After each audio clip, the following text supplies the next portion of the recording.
যা তোমার নয় তা তুমি পেয়ে গেলেও তা তোমার নয়, আর যা তোমার তা তুমি না পেলেও তা চিরকাল তোমারই। সুতরাং কারো ইচ্ছার বিরুদ্ধে তাকে পেতে চেও না, বরং ছেড়ে দাও, মুক্ত করে দাও। মনে রেখো, কখনো কখনো মুক্তি বন্দিত্ব, আবার কখনো বন্দিত্বই মুক্তি। কিন্তু মানুষ তা চট করে বুঝতে পারে না, বুঝতে পারে সময়। তাই যা নিজের পক্ষে নিয়ন্ত্রণ সম্ভব নয় তা সময়ের হাতে ছেড়ে দাও। নমস্কার এবং সালাম, আমি সৈকত বলছি। আজ থেকে আমার এই চ্যানেলে ক্লাসিক গল্প শোনানোর চেষ্টা করব। বাংলা সাহিত্যের মহাসিন্ধুতে ডুব দিয়ে মণিমুক্ত খুঁজে আনার চেষ্টা করব আপনাদের সঙ্গে। এখানে আপনারা ভিন্ন ভিন্ন দক্ষ কণ্ঠস্বরের জাদু শুনতে পাবেন না। আমার একটানা একঘেয়ে গলায় শুরু থেকে শেষ অবধি শুনতে হবে। থাকবে না কোনো মন মাতানো ব্যাকগ্রাউন্ড মিউজিকও।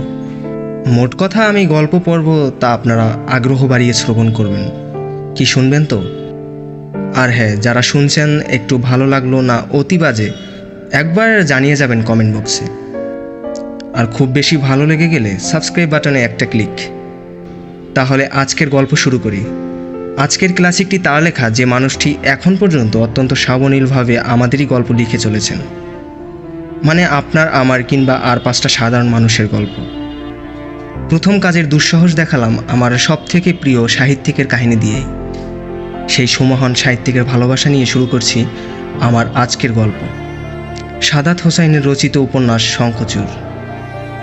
আর এটি আমাদের প্রথম পর্ব। আমাবস্যার রাত, ঘুটঘুটে অন্ধকার, চারপাশের শুনশান নীরবতার মধ্যে ঘোড়ার খুরের একটানা ঠক ঠক শব্দ বেশ কানে বাজছে। চলন্ত ঝুড়িগাড়ির ভিতরে মৃদু আলোয় জড়সড় শঙ্কিত দুটি নারী মুখ। লণ্ঠনের কম্পমান আলোয় তাদের ছায়া কাঁপছে। দূরে কোথাও থেকে হঠাৎ হঠাৎ ভেসে আসছে নাম না জানা প্রাণীর বিভীষিকাময় চিৎকার। সেই চিৎকারে গা হিম হয়ে আসে, যেন কোনো অসুরী অশুভ আত্মা ভর করেছে তাদের উপর। রানী বিভাবতী পাশে থাকা তার শাশুড়ি মাতার হাতখানা ধরলেন। তার শরীর কাঁপছে, মুখ রক্তশূন্য, চোখে আতঙ্ক। তিনি ফ্যাকাশে গলায় বললেন, মা। অন্নপূর্ণা দেবী পুত্রবধূর হাতখানা হাতের মুঠে শক্ত করে ধরলেন, তবে কথা বললেন না। যেন এই অশুভ রাত্রির অন্ধকারে তিনিও সাহস সঞ্চয় করতে চাইছেন। বিভাবতী বললেন, উনি কি সুস্থ হয়ে উঠবেন তো মা? অন্নপূর্ণা দেবী এবারও কথা বললেন না। তিনি গাড়ির খুলখুলিতে চোখ রাখলেন। পেছনে আরেকটি ঝুড়ি গাড়ি, তার পেছনে সতর্ক ভঙ্গিতে দুটি ঘোড়া পাশাপাশি এগিয়ে আসছে। একটিতে তার কনিষ্ঠ পুত্র বিনয়াদিত্য, অন্যটিতে ভাসুরপুত্র অক্ষয়াদিত্য, অক্ষয় রাজ্যের সেনাপতিও। তারা এই গভীর রাতে যাচ্ছেন দুর্গাপুরের অশ্বত্থাশ্রমে। সেখানে আশ্চর্য এক সাধুর আবির্ভাব ঘটেছে। জনশ্রুতি রটেছে যে সাধুর স্পর্শের মাধ্যমেই লোকের রোগব্যাধি সারিয়ে দিতে পারেন। এই কথা রাজ্যের রাজধানী চন্দ্রগড় রাজবাড়ি অবধি পৌঁছে গেছে। চন্দ্রগড় রাজ্যের নামেই রাজধানীর একই নাম, চন্দ্রগড়। সাধুর এমন অলৌকিক ক্ষমতার কথা শুনে রাজমাতা অন্নপূর্ণা দেবী ভেতরে ভেতরে কেমন অস্থির হয়ে উঠেছিলেন। তবে সে কথা বাইরে কারো কাছেই প্রকাশ করেননি তিনি। কিন্তু দিন তিনেক আগে রাতে ভয়ানক এক দুঃস্বপ্ন দেখে নিজেকে আর স্থির রাখতে পারলেন না রাজমাতা। সেই দুঃস্বপ্নই তাকে মধ্যরাতের এই গোপন যাত্রায় বাধ্য করেছে। অন্নপূর্ণা দেবীর জ্যেষ্ঠ পুত্র রাজা বিজয়াদিত্য কঠিন ব্যাধিতে আক্রান্ত। তিনি চন্দ্রগড়ের রাজা। গত বেশ কয়েক বছর ধরেই তার শৈশবের কাশির ব্যামোটা আবার ফিরে ফিরে আসছে। বিশেষ করে শীতের মৌসুমে তা এতটাই বেড়ে যায় যে প্রায় জীবন সংহারী রূপ ধারণ করে। একবার শুরু হলে তা আর শেষ হতে চায় না। ওই দৃশ্য চোখে দেখা দুঃসহ, যেন প্রতি মুহূর্তেই প্রাণ উষ্ঠাগত। অসুখ সারিয়ে তুলতে রাজবৈদ্যরা তাদের সর্বোচ্চ চেষ্টাই করেছেন। দূর দূরান্ত থেকে নানান চিকিৎসকও এসেছেন, কিন্তু তাতে লাভ হয়নি। রাজা বিজয়াদিত্যের শরীরে কোনো উন্নতি হয়নি, বরং এবার বর্ষায় তা আরও প্রকট আকারে ধারণ করেছে। কাশির সঙ্গে বার দুয়েক সামান্য রক্ত ঝরেছে, তবে এ কথা এখনও কাউকে জানানো হয়নি। অন্নপূর্ণা দেবীর পুত্রবধূ রানী বিভাবতীকে সতর্ক করে দিয়ে বলেছেন, লোকে জানলে এই নিয়ে নানান কথা বলবে, রটনা রটাবে, তাই যতদূর সম্ভব এই কথা গোপন রাখতে হবে। অন্নপূর্ণা দেবীর কথা ঠিক। এমনিতেই রাজপরিবার নিয়ে প্রজাদের মধ্যে নানান কল্পকাহিনীর তৈরির প্রবণতা থাকে। এর মধ্যে এমন খবর ছড়িয়ে পড়লে তা নানাবিধ গুজব তৈরির সুযোগ করে দেবে। এসব ভেবেই তিনি কঠোর গোপনীয়তার মধ্য দিয়ে পুত্রের চিকিৎসার চেষ্টা করেছিলেন। কিন্তু তাতে বিজয়াদিত্যের অবস্থা তেমন পরিবর্তন হয়নি, বরং গত দিন তিনেক আগে যে ভয়ানক দুঃস্বপ্ন অন্নপূর্ণা দেবী দেখেছিলেন তা তাকে সমূলে কাঁপিয়ে দিয়েছে। আর সেই দুঃস্বপ্ন থেকে মুক্তি পেতেই যেন এই গভীর রাতে চন্দ্রগড়ের রাজবাড়ি ছেড়ে অশ্বত্থাশ্রমের উদ্দেশ্যে যাত্রা করেছেন রাজমাতা।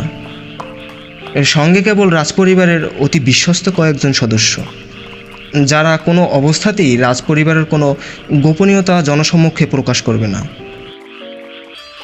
দুর্গাপুর নদীর পাশে বিশাল অশ্বত্থ গাছ, গাছের তলায় একখানা খেজুর পাতার মাদুর বিছানো। মাদুরে আতশোয়া ভঙ্গিতে বসে আছেন লম্বা স্নানশ্রম মণ্ডিত দীর্ঘকার এক সাধু। খানিক কাত হয়ে গাছে হেলান দিয়ে চোখ বন্ধ করে আছেন তিনি। অক্ষয়াদিত্য ঘোড়া থেকে নামলেন। তার সঙ্গে থাকা কোচিয়ানের হাতের লণ্ঠনটা বেশ আলো ছড়াচ্ছে, তবে সেই আলোয় চোখ মেলে তাকালেন না সাধু, বরং গভীর ঘুমে আচ্ছন্ন মানুষের মতো নিদ্রামগ্ন হয়ে রইলেন। অক্ষয় তার সামনে গিয়ে দাঁড়ালেন। তারপরে স্পষ্ট গলায় বললেন, চন্দ্রগড় রাজবাড়ি থেকে রাজমাতা অন্নপূর্ণা দেবী এবং রানী বিভাবতী এসেছেন। তারা আপনার সঙ্গে কথা বলতে চান, অতি গুরুত্বপূর্ণ কথা। সাধু অবশ্য কোনো প্রতিক্রিয়া দেখালেন না। তিনি আগের ভঙ্গিতেই চোখ বন্ধ করে বসে রইলেন। অক্ষয়াদিত্য এবার গলার স্বর খানিক উচ্চকিত করলেন, বললেন, আমি চন্দ্রগড়ের সেনাপতি অক্ষয়াদিত্য, সম্পর্কে রাজা বিজয়াদিত্যর জ্যেষ্ঠদূত ভ্রাতাও। আজ এক বিশেষ প্রয়োজনে আপনার কাছে এসেছি। রাজা কাশীর ব্যামোতে আক্রান্ত। আমরা আপনার কাছে তার ব্যাধি মুক্তির দাওয়াই চাইতে এসেছি। সাধু চোখ মেলে তাকালেন। অক্ষয়াদিত্য খানিক অবাক হলেন। লণ্ঠনের উজ্জ্বল আলোয় সাধুর চোখ যেন জ্বলজ্বল করছে। মুহূর্তের জন্য ভরকে গেলেন তিনি, তবে সঙ্গে সঙ্গেই আবার নিজেকে সামনে নিলেন। তারপর বললেন, ঝুড়ি গাড়িতে রানী ও রাজমাতা উভয়ই আছেন, অন্য গাড়িতে স্বয়ং রাজা বিজয়াদিত্য। তিনি এই অবস্থায় গাড়ি থেকে নামতে পারবেন না, কারণ তাকে আফিম খাইয়ে ঘুম পাড়িয়ে রাখা হয়েছে। ঘুম ভাঙার সঙ্গে সঙ্গেই ভয়ানকভাবে কাশতে শুরু করবেন তিনি। আপনি কি গাড়িতে এসে একবার রাজামশাইকে দেখবেন? সাধু এবার কথা বললেন না, তবে চোখের ইশারায় বাদিকে তপ্তপোষখানা দেখালেন। সেখানে আরও একখানা আসন পাতা।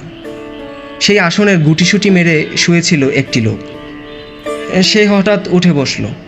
তারপর আড়মোড়া ভেঙে ঘুম জড়ানো গলায় বলল, ওনাদের গাড়ি থেকে নামতে বলুন। মানে? অবাক গলায় বললেন অক্ষয়। মানে গুরুজি আসন ছেড়ে উঠবেন না, ওনাদেরই তার কাছে আসতে হবে। লোকটির অদ্ভুতে অক্ষয়াদিত্য স্তম্ভিত হয়ে গেলেন। এই রাজ্যে তার সঙ্গে এমন ভঙ্গিতে কথা বলতে পারা লোকের সংখ্যা বেশি নয়। তবে নাম না জানায় এই সাধু ও তার শিষ্যর আচরণ রীতিমতো অসম্মানজনক। তিনি কি কিছু বলবেন? অক্ষয়াদিত্যর ডান হাতখানা তার কোমরে ঝোলানো তলোয়ার বাঠের আশেপাশে ঘোরাঘুরি করছে, যেন যে কোনো মুহূর্তেই সেটি খাপছাড়া হবে, তারপর ছোবল মারবে সাপের মতো। সেই সুযোগ অবশ্য তিনি পেলেন না। তার আগেই রাজা বিজয়াদিত্যর কনিষ্ঠ ভ্রাতা বিনয়াদিত্য তার পাশে এসে দাঁড়ালেন। প্রায় সমবয়সী হওয়ার কারণে বিনয়াদিত্যর সঙ্গে অক্ষয়াদিত্যর সম্পর্ক একই সাথে ভ্রাতৃত্ব ও বন্ধুত্বের। বিনয় মৃদুকণ্ঠে বললেন, মায়ের নির্দেশ ভুলে যেও না অক্ষয়।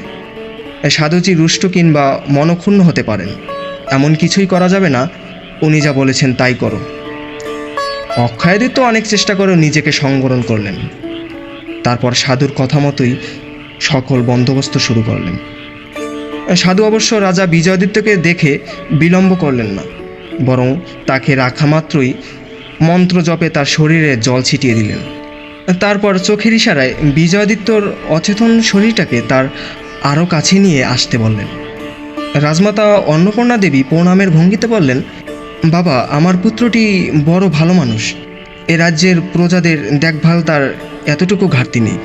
অথচ সেই মানুষটি কিনা এমন ব্যাধিতে আক্রান্ত। আপনি যে করেই হোক তার আরোগ্যর ব্যবস্থা করুন।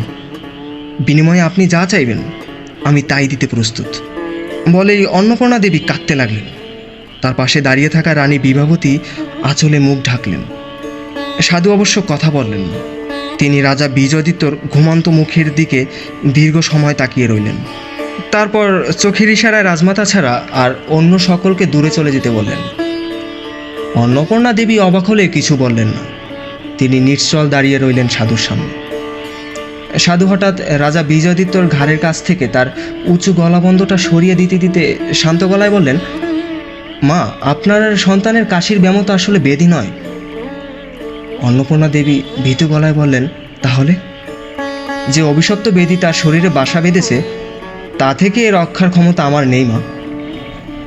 অন্নপূর্ণা দেবী সাধুর কথা কিছুই বুঝতে পারলেন না। তবে কোনো এক অজানা অশনির আশঙ্কায় তার বুক কেঁপে উঠল। তিনি ফ্যাকাশে গলায় বললেন, আমি আপনার কথা কিছুই বুঝতে পারছি না। কি হয়েছে আমার বিজয়ের? কুষ্ঠ। মৃদু কিন্তু স্পষ্ট গলায় বললেন সাধু। কুষ্ঠ? যেন আর্তনাদের মতো শোনালেন অন্নপূর্ণা দেবীর কণ্ঠ। কি বলছেন আপনি? বিজয়ের কাশির ব্যামো হয়েছে। কাশির ব্যামো? কাশির সঙ্গে বার দুয়েক রক্ত ঝরেছে কেবল। সাধু তাড়াহুড়া করলেন না। তবে তিনি বিজয়াদিত্যর ঘাড়ের কাছে একটি জায়গা দেখিয়ে বললেন, আমার চোখের তো ভুল করার কথা নয় মা। না হলে ঠিক এই জায়গাটিতে কেন আমি এই চিহ্ন দেখতে পাবো? অন্নপূর্ণা দেবী ঝুঁকে তীক্ষ্ণ চোখে জায়গাটা দেখার চেষ্টা করলেন, কিন্তু বিশেষ কিছুই চোখে পড়ল না তার। খানিক বিভ্রান্ত বোধ করলেও কথাটি বললেন তিনি, কই, আমি তো কিছুই দেখতে পাচ্ছি না। কোনো অস্বাভাবিক দাগ বা ঘা কোথাও কিচ্ছু নেই। অথচ আপনি বলছেন বিজয়ের। কথা অসম্পূর্ণ রেখেই থেমে গেলেন অন্নপূর্ণা দেবী। যেন ভয়ানক অভিশপ্ত ওই ব্যাধির নাম মুখে নিতে ভয় পাচ্ছেন তিনি। সাধু কথা বললেন না, মৃদু হাসলেন কেবল। তবে তার সেই হাসি বড় মলিন। সাধুর সঙ্গের লোকটি বলল, মা, জগতের সব কিছুই কি খালি চোখে দেখা যায়? যায় না, বরং সেসব দেখতে দরকার অন্তর্চক্ষু। আর সেই চোখ যদি সকলের থাকতো তাহলে মানুষ এত পাপ, এত অন্যায় অনাচার করতে পারত না। সে তার বিপদ, পাপের পরিণতি, অকস্মাৎ মৃত্যু দেখে ভয়ে তটস্থ হয়ে থাকত। কিন্তু ওই চোখ তো ভগবান সকলকে দেননি। লোকটি থামলেও সাধু কথা বললেন না, বরং চোখ বন্ধ করে বসে রইলেন। তারপর আচমকা দীর্ঘশ্বাস ছাড়লেন। আর সেই দীর্ঘশ্বাসে যেন গাছের পাতা নড়ে উঠল। জ্বলন্ত লণ্ঠনখানা দপ করে নিভে গেল। দূরে দাঁড়িয়ে থাকা ঝুড়িগাড়ির মেলান আলোয় নিষ্কম্প কিন্তু অনুচ্চারে অরুণিত সাধুকে দেখে হঠাৎ কেঁপে উঠলেন অন্নপূর্ণা দেবী। যেন এই মানুষটি কিছুতেই ভুল হতে পারেন না, মিথ্যা বলতে পারেন না। তিনি অসহায় ভঙ্গিতে বললেন, আমায় ক্ষমা করুন বাবা, আমায় ক্ষমা করুন। আপনি এই অভিশপ্ত ব্যাধি থেকে আমার পুত্রকে রক্ষা করুন। আমি আপনার কাছে। সাধু হাত তুলে রাজমাতাকে নিবৃত্ত করলেন। তারপর শান্ত কিন্তু স্পষ্ট কণ্ঠে বললেন, রাজা বিজয়াদিত্যকে এই কালব্যাধি থেকে রক্ষার সাধ্য আমার নেই। ভগবান কাউকে তার পাপের শাস্তি দিলে সেই শাস্তি থেকে সে নিজেকে ছাড়া অন্য কেউ তাকে মুক্ত করতে পারে না। কী পাপ করেছে বিজয়াদিত্য? কি এমন পাপ করেছে যে সেজন্য ভগবান তাকে এত বড় শাস্তি দেবেন? সাধু এই প্রশ্নের উত্তর দিলেন না। আবারও দীর্ঘ সময় চুপ করে রইলেন। তারপর হঠাৎ সরু কাঁটাযুক্ত একটি ফুল এবং মন্ত্রপুত দুখানা সবুজ পাতা অন্নপূর্ণা দেবীর হাতে তুলে দিলেন। তারপর বললেন, রাজা বিজয়াদিত্যর উষ্ণ রাখার দাওয়াই এই। এতে যদি তার কাশির ব্যামো কিছু কমে। অন্নপূর্ণা দেবী কিছু বলতে যাচ্ছিলেন, কিন্তু তার আগেই সাধুর শিষ্যটি বলল, রাজামশাই যেখানে নিদ্রা যাপন করেন সেখানে তার বিছানায় এগুলো রাখবেন। কিন্তু ওই কালব্যাধি? ওই কালব্যাধি ভগবানের শাস্তি। রাজমাতাকে থামিয়ে দিয়েই বললেন সাধু, ওই কালব্যাধি থেকে তাকে পরিত্রাণের সাধ্য আমার নেই কারোরই। আমায় ক্ষমা করুন মা, করজোরে বললেন তিনি। অন্নপূর্ণা দেবী হঠাৎ সাধুর পায়ের উপর লুটিয়ে পড়লেন, যেন ভুলে গেলেন এই রাজ্যের সবচেয়ে ক্ষমতাধর মানুষটি এখন তিনি। পুত্রের অসুস্থতায় তিনি এখন রাজ্যের সর্বেসর্বা। বরং মুহূর্তেই সর্বসর্বা ক্ষমতার অধিকারী এক রাজমাতা থেকে তিনি হয়ে গেলেন স্নেহশীলা, অতি সাধারণ মমতাময়ী এক মা, যিনি অসহায়ের মতো কারো কাছে তার পুত্রের জীবন ভিক্ষা চাইছেন।